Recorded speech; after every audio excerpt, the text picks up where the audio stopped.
Cette année sera une grosse année cinéma, série, mais j'ai envie de parler un petit peu jeux vidéo, mon bilan jeux vidéo de l'année 2025 et mes attentes 2026. C'est une liste évidemment personnelle, il y a plein de jeux que j'attends pas forcément, c'est vraiment pour vous partager ce que j'ai envie de voir. Il y a plein de jeux intéressants qui vont sûrement sortir que je vais pas forcément citer. Pas sûr que tous les jeux sortent cette année évidemment. Les raisons pour lesquelles j'ai envie de tester certains jeux et les raisons pour lesquelles j'ai arrêté certains jeux sont personnelles évidemment. Et c'est pas une critique que je fais là à chaque fois, c'est juste un avis rapide, vu qu'en général, lorsque je parle d'un jeu en détail, c'est disponible en critique individuelle ou critique multiple. Concernant les jeux que j'ai fait cette année, j'ai testé le jeu Peak, qui est un jeu donc d'escalade en multijoueur ou en solo, j'imagine, mais j'ai joué avec des potes pendant quelques heures et c'était très sympa parce qu'en gros, c'est un monde généré aléatoirement à chaque fois et vous devez faire équipe pour littéralement réussir à escalader. Vous avez une jauge de stamina qui se perd au fur et à mesure en fonction de la bouffe que vous avez et en fonction de si vous grimpez convenablement ou pas.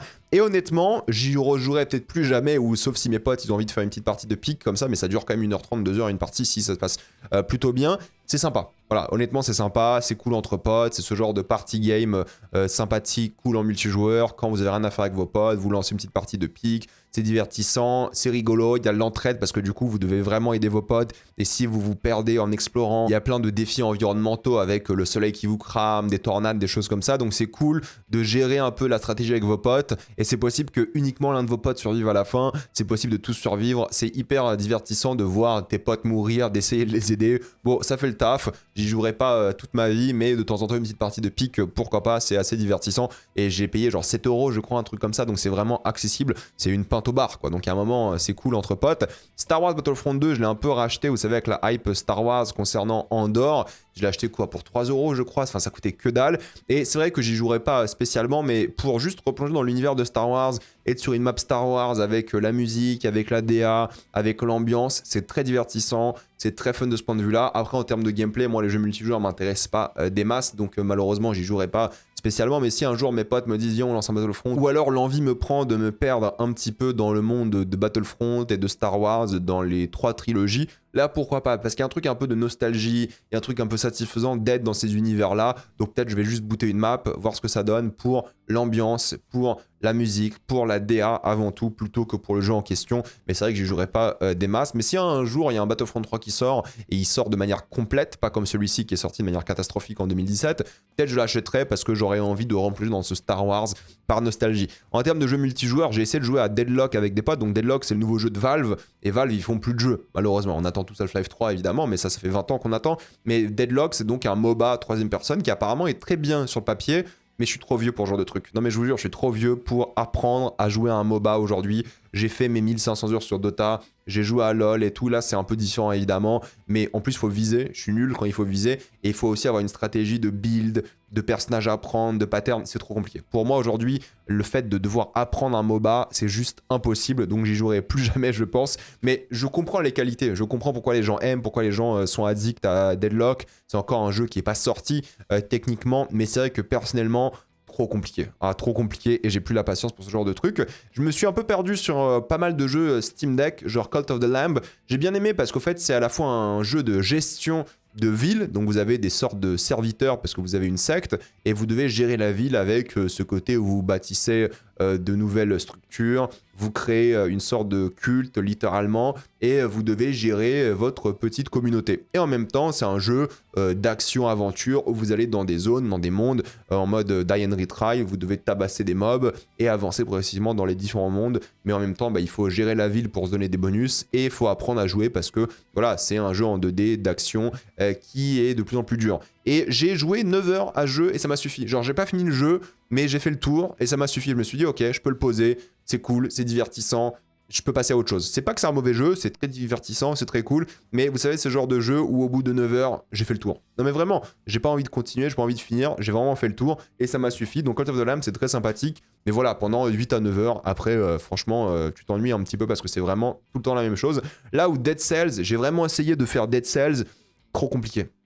Vraiment, je suis trop nul en 2D. C'est pour moi hyper, non pas frustrant, mais un petit peu tout de même parce que tu finis un niveau, t'es trop content et le niveau d'après il t'atomise et tu dois tout recommencer. Les niveaux évidemment ils sont générés aléatoirement donc tu dois tout refaire et je comprends, les fans de Die and Retry ils sont vraiment à fond dedans, ils doivent vraiment adorer, ils doivent kiffer. Moi je réessayerai peut-être un jour sur mon Steam Deck mais là j'étais tellement frustré par l'expérience parce que j'ai trouvé ça tellement dur. suis peut-être un noob, hein, c'est peut-être ça, mais je peux le recommander pour les gens qui sont fans de ça, d'un peu de défi, d'une DA en 2D qui est vraiment trop cool. C'est un jeu français en plus, c'est super divertissant, mais moi j'ai joué 3 heures et tout ce que je voulais c'est tester autre chose. Je me suis dit ok, faut que je revienne sur ce jeu plus tard quand j'aurai plus de temps, j'aurai plus de capacité cérébrale, j'aurai plus l'envie de mourir, de réessayer, bref, plus tard. Mais en tout cas, Dead Cells c'est sympa, mais alors moi j'ai arrêté parce que je trouvais ça trop dur et frustrant me concernant, mais je sais qu'il y a plein de gens qui adorent. Civilization 7, j'y ai joué pendant 2 heures, je me suis fait rembourser sur Steam, j'adore Civilization d'habitude, j'ai plein d'heures sur le 3, le 4, le 5, le 6.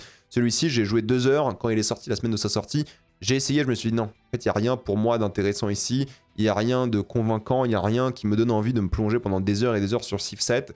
Malheureusement, c'est pour moi juste un jeu Civ 6 qui vient de lancer sans les options cool de Civ 6 ou de Civ 5.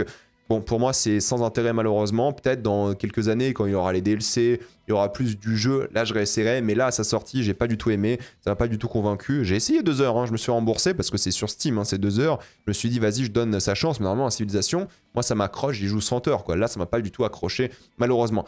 Hollow Knight, je ne peux pas y jouer. Pourquoi? Parce que de une, c'est dur et je suis nul. Mais surtout, il y a un truc qui m'énerve dans Hollow Knight, c'est que moi, j'y joue sur Steam Deck peut-être une fois par semaine. Quand je vais à Paris, des choses comme ça, dans le train, j'y joue. Donc, j'y joue 2 heures, 3 heures par semaine. Et Hollow Knight, si tu veux y jouer convenablement, c'est trop dur. Parce que c'est un jeu, il faut y jouer tout le temps pour se rappeler de où t'es dans la map, ou alors prendre des notes. Hein. Je dois aller là, des choses comme ça. Mais grosso modo, moi, Hollow Knight, c'est trop dur parce qu'il faut que je m'y mette vraiment activement, que j'y joue le plus souvent possible. Mais là, si je joue une fois par semaine ou une fois toutes les 2 semaines, c'est trop frustrant de relancer le jeu, de se dire ok, attends, je faisais quoi? Je dois aller où? Pour moi, c'est trop compliqué. Donc Hollow Knight, j'y jouerai plus tard. Mais pour l'instant, cette année, j'ai réessayé d'y rejouer. Et vu que j'y joue pas assez souvent, c'est compliqué. Faut vraiment être dedans parce que sinon tu te perds constamment. En plus, je suis nul à jeu, donc voilà. Mais Hollow Knight, je comprends toutes les qualités objectives du jeu, mais il faut vraiment que je m'y mette activement parce que sinon, c'est juste pas possible. Nous avons ensuite Indiana Jones. Ça, j'y ai joué 17 heures avant le lâcher, mais j'ai lâché pour l'instant parce que je pense que je le relancerai un jour et j'adore. Franchement, c'est l'ambiance Indiana Jones, c'est divertissant, la boucle de gameplay est super fun, c'est de l'infiltration avant tout. Troy Baker, il fait un super travail. C'est une suite spirituelle au film. Ils ont vraiment capté l'ambiance générale des films. Franchement, c'est un super moment de ce point de vue-là. Mais je sais pas, j'ai juste arrêté parce qu'en fait, j'ai joué genre 3 fois en 2 mois et ensuite j'ai fait autre chose, j'ai changé de jeu, j'ai tenté d'autres expériences et tout, donc j'ai un petit peu arrêté. Honnêtement, donc il faudrait que je le reprenne un jour parce que c'est vraiment très cool, c'est bien fait, c'est un bon jeu pour le coup, mais je sais pas, vous savez, il y a des jeux, vous jouez, vous aimez bien, et pareil, peut-être j'ai fait le tour, j'ai fini l'Egypte ou presque d'ailleurs, et je me suis dit peut-être c'est bon, peut-être j'ai plus envie de continuer et tout, alors qu'il y a sûrement des maps intéressantes par la suite. C'est un gros jeu, mine de rien. Je pense qu'au bout de 30 heures, je le finirai. Et il y a plein de choses que j'aime bien dans l'ambiance. J'adore être justement cet Indiana Jones. Mais j'avoue que fatalement, je me suis dit, oui, j'ai envie de faire autre chose, jouer à autre chose. Il n'y a rien de critique négative ou pas par rapport au jeu. Je voulais juste passer à une autre expérience. Mais peut-être un jour, je le relancerai et je finirai. Parce qu'en plus, j'ai le DLC, je l'ai acheté. Mais il faut vraiment que je le fasse. Ark Raiders, ça c'est ce genre de jeu, j'y jouerai jamais solo, je pense, alors que je sais qu'il y a plein de gens qui me disent qu'en fait en solo c'est trop bien, c'est là que tu découvres la vraie identité du jeu. Et moi c'est un jeu avec des potes. Si mes potes me disent viens jouer 20 minutes à Ark Raiders ou 30 minutes, là pourquoi pas. Et je comprends encore une fois pourquoi les gens adorent, pourquoi les gens sont addicts. J'ai découvert les extraction shooters avec ce jeu-là et je comprends pourquoi les gens sont fans de ce concept et de cette boucle de gameplay. Mais moi solo, je préfère jouer à des jeux solo, je veux dire. Parce que les jeux multi comme ça, c'est cool entre potes et j'aime bien entre potes. Et je l'ai acheté et je le garde acheté parce que pourquoi pas, un jour je relancerai des parties avec des amis. Mais en solo, c'est pas le genre de jeu qui m'intéresse. Je préfère des jeux avec des histoires, des expériences narratives. Mais en tout cas, Ark Raiders, c'est bien. Mais c'est vrai que pour moi, c'est surtout l'aspect multi qui m'intéresse. Par contre, les jeux que j'ai vraiment terminés pour le coup, c'est Lies of P. Lies of P, pour moi, c'est un chef-d'œuvre. J'adore, j'ai pas fait le DLC pour l'instant, mais c'est pour moi l'un des meilleurs jeux Souls-like de tous les temps. Il rivalise, voire bat certains From Software. C'est parmi les meilleurs boss et les plus durs de votre vie. Le level design il est top. C'est un gros jeu aussi. J'ai adoré, j'étais vraiment accro à l'expérience. J'en ai parlé dans une vidéo. Si vous tapez Rage et les Gorilla, Lies of P sur YouTube, vous allez trouver. C'était un pur plaisir, mine de rien. C'est dur, encore une fois. Faut farmer, entre guillemets, les boss. Faut les apprendre, les patterns et tout. C'est hardcore, mais c'est satisfaisant, c'est divertissant. Donc Lies of P, honnêtement, à titre personnel, je conseille. C'est l'un des meilleurs Souls-like. Et si on considère les Souls-like hors FromSoft, c'est de loin le meilleur que j'ai fait, donc je ne peux que le recommander. J'ai fait aussi Red Dead 1 cette année, je l'avais jamais fait. J'attends de faire Red Dead 2 pour sortir ma critique sur le 1 et le 2 d'un coup, mais je vous jure, Red Dead 1, j'étais un petit peu déçu. J'adore l'ambiance, j'adore les personnages, j'adore le monde qui a été créé, j'adore les visuels, j'adore vraiment tout sur le point de vue technique, artistique et tout, mais j'ai trouvé le gameplay insupportable, quoi. Le gameplay, j'ai trouvé extrêmement chiant, long, les quêtes répétitives, c'était un vrai bordel. J'aimais bien me balader, être un cow-boy et tout, mais quand il fallait jouer littéralement, chaque mission c'était la même chose, j'en pouvais plus, j'ai détesté quasiment chaque mission, c'est la même boucle de gameplay insupportable avec un gunfight pas très satisfaisant, avec des quêtes, avec des vaches, bref, j'ai pas du tout aimé le manque de diversité des quêtes, donc j'ai adoré jouer au jeu en tant qu'expérience atmosphérique, visuelle, même l'histoire était très cool pour le coup avec les inspirations western évidemment, mais en tant que gameplay, j'ai pas du tout passé un bon moment, j'ai pas du tout apprécié mon expérience, donc j'étais vraiment déçu par Red Dead 1, c'est peut-être parce qu'il a mal vieilli, bah, c'est quand même 20 ans hein, le jeu, ça m'a pas donné moins envie de jouer au prochain parce que je dois quand même le faire hein, évidemment, mais celui-ci je trouve qu'il était inintéressant à faire en 2025, je trouve qu'il était décevant par la boucle de gameplay trop répétitive. J'ai fait aussi Clair Obscur Expédition 33, je vais pas revenir dessus parce que j'ai adoré, c'était un super moment. Est-ce que les gens en font des caisses avec ce jeu? Évidemment que oui. Je trouve que les gens se concentrent trop sur l'histoire, l'histoire est sympa mais sans plus, alors que ce qui est vraiment bien dans le jeu c'est la boucle de gameplay, la direction artistique elle est sympa, la musique elle est sympa aussi, mais ce qui est vraiment bien c'est le gameplay, à quel point t'es accro au jeu, l'histoire, honnêtement c'est peut-être la faiblesse du jeu, mais bon c'est comme ça, je sais qu'il y a des maxeurs de ce jeu, et il est très bien, j'adore, je crois que j'ai mis 8,5 dans ma critique, c'est un très bon jeu, mais les gens font un petit peu des caisses sur les choses les moins intéressantes je trouve du jeu. D'un côté les gens disent que c'est une révolution de gameplay, ce qui n'est pas le cas non plus, parce que c'est juste un truc qui a déjà été fait avant, et ils continuent de le faire, mais c'est le gameplay qui est bien pour moi, ça qui est fun, ça qui est addictif, c'est ça qui est cool, le level design n'est pas incroyable, l'histoire n'est pas incroyable, d'accord, mais il y a quand même de très bonnes choses ici et j'ai adoré jouer au jeu. J'ai joué à Dispatch aussi que j'ai beaucoup aimé, ça je vous prépare évidemment dans ma critique multiple de ce mois, un avis plus détaillé sur Dispatch, mais Dispatch c'était super divertissant, c'est un petit jeu, c'est genre jouer à Invincible grosso modo, t'es littéralement Amanda Waller de la Suicide Squad et tu dois gérer ton équipe avec des mini-jeux, des passages narratifs à la Telltale et tout, c'est très sympa, ça se fait en 7-8 heures, donc Dispatch j'ai beaucoup aimé mais je donnerai un avis détaillé bientôt dans la vidéo critique multiple du mois. Concernant les jeux de 2026, il y a plein de jeux que je suis curieux de voir s'ils seront bien, s'ils méritent le coup d'être joués, genre Nioh 3, j'ai essayé le 1, j'ai essayé le 2, j'ai pas accroché mais qui sait peut-être le 3 sera ma cam, à voir. Phantom Blade 0, j'attends de voir un peu les critiques, voir si c'est un jeu sur lequel je pourrais vraiment passer un bon moment, parce que je pense que l'univers un peu Souls-like et le gameplay pourrait me correspondre. J'ai pas testé Lords of the Fallen 1, enfin le nouveau 1, parce que le 1 de l'époque je l'avais testé, c'était nul, mais là si le 2 est bien, je testerai le 2 parce que c'est ma cam en général, ce genre de jeu. Dusk Bloods, alors j'ai pas de Nintendo Switch et je compte pas en acheter une juste pour jouer à littéralement un jeu de FromSoft, mais j'espère que le jeu sera bien parce que FromSoft mérite. Marvel 1943 Rise of Hydra, bah on attend toujours du gameplay, tout simplement on n'a pas vu de gameplay pour l'instant, il devait sortir en fin d'année et là j'attends de voir du gameplay, voir à quoi ça va ressembler et si le jeu sera bien parce que je suis quand même curieux. Nous avons Control Resonant, alors j'ai pas fait le premier contrôle et le gameplay du nouveau m'intéresse sans plus, donc à voir ce que ça va donner. Slay the Spire 2 doit sortir cette année, apparemment le premier est excellent, apparemment c'est aussi un excellent jeu Steam Deck, donc j'ai envie de voir ce que ça va donner, et si le 2 est bien, bah, j'achèterai directement le 2 plutôt que passer par le 1. Nous avons Marathon de Bungie, moi j'aime bien ce genre d'expérience multi de temps en temps avec des potes, donc si Marathon est sympa, pourquoi pas. De même pour Highguard, parce que j'aime beaucoup le travail qu'ils ont fait sur Titanfall, et celui-ci a l'air assez rigolo, même si je sais qu'il y a plein de gens qui sont pas fans du concept et du jeu, je pense que ça peut être rigolo et fun. Nous avons Crimson Desert, alors ça je pense que ce sera un énorme jeu RPG à la Dragon's Dogma. Si le jeu est bien, peut-être j'essaierai, mais je sais pas si je trouverai 80 heures de jeu parce que ça a l'air d'être ce genre de jeu à 80 heures. Résonance, Plague Tale, faut vraiment que je me fasse les Plague Tale parce qu'apparemment ils sont vraiment très très bien et les gens les adorent et ils méritent le coup d'être joués. Faut que je me les fasse et celui-ci m'attire, peut-être je me ferai les 3 d'un coup. Il y a un jeu Terminator qui doit sortir cette année, Terminator Survivors. Pourquoi pas? Je pense que ça peut être intéressant. On n'a pas encore beaucoup de gameplay, il y a quelques images, mais s'ils font un bon jeu Terminator, ça peut être vraiment très très bien. Il y a des jeux genre Mugenix, le créateur, vous savez, de Super Meat Boy, de Binding of Isaac, qui doit sortir cette année. Pourquoi pas aussi, ça a l'air divertissant, ça a l'air intéressant. J'aime bien la DA du mec. Et les jeux qu'il a fait avant, je les ai beaucoup aimés, hein, les deux en question. Il y a aussi un Super Meat Boy 3D qui va sortir cette année normalement. Ça aussi, je pense que ça peut être très fun, ça peut être très divertissant, donc j'ai hâte de voir ce qu'ils vont faire avec. Ontos doit sortir cette année. J'ai pas fait le précédent qui était vraiment très bien, Soma, je crois que ça s'appelle, mais celui-ci avec l'acteur, c'est Stellan Skarsgård qui fait la voix, et en même temps la DA, la bande-annonce qui a été diffusée, ça donne un petit peu envie, donc ça je suis quand même assez curieux.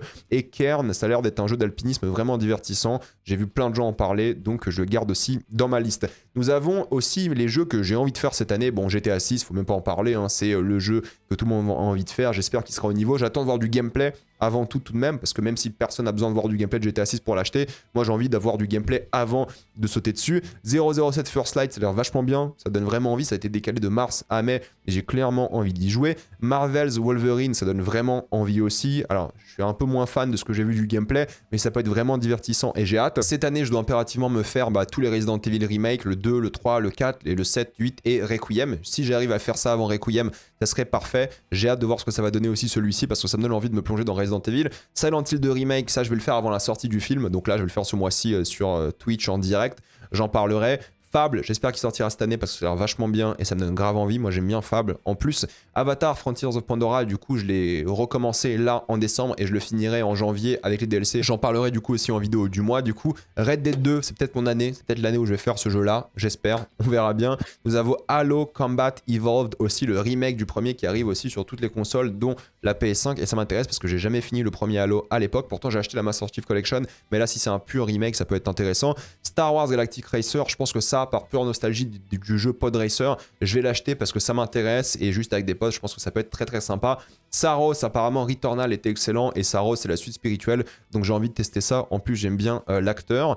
Directive 8020, ça c'est, vous savez, les jeux narratifs à la Until Dawn, mais dans un monde de SF, horreur cosmique. Ça me chauffe de ouf aussi, je pense que ça peut être vraiment très très bien. J'ai hâte de faire le Tomb Raider remake, comme à l'époque j'avais fait Anniversary, j'avais fait le premier, là encore un remake. Pourquoi pas, moi je suis carrément chaud. Blood of Dawnwalker, ça me chauffe de fou. C'est les anciens de CD Projekt qui font ce jeu et ça a l'air vraiment bien. On dirait d'ailleurs un peu de Witcher 3 dans la DA, mais le concept a l'air hyper satisfaisant, hyper cool. Donc j'ai hâte de voir dans quelle direction va aller ce jeu. Si Jurassic Park Survival sort cette année, ça peut être génial. On dirait vraiment Alien Isolation, mais en mode Jurassic Park. Et ça, de base, c'est une très bonne idée. Nous avons aussi Judas qui devrait sortir cette année de Ken Levine qui a fait les Bioshock. Et ça me donne carrément envie. Et peut-être les remakes de Prince of Persia et Assassin's Creed Black Flag. Bon, le Black Flag, c'est sûr qu'il sort cette année.